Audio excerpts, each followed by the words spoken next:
હિતેશભાઈ છે. હું ધોરણ 6 માં ભણું છું. મારી શાળાનું નામ કસ્તુરબા કન્યા વિદ્યાલય છે.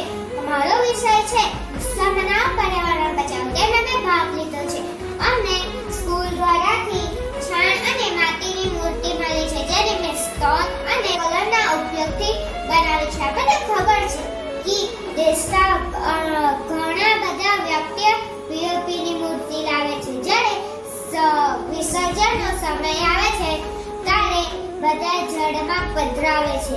જળમાં રહેતા જળચર પ્રાણીઓને નુકસાન થાય છે અને પર્યાવરણને પણ નુકસાન થાય છે.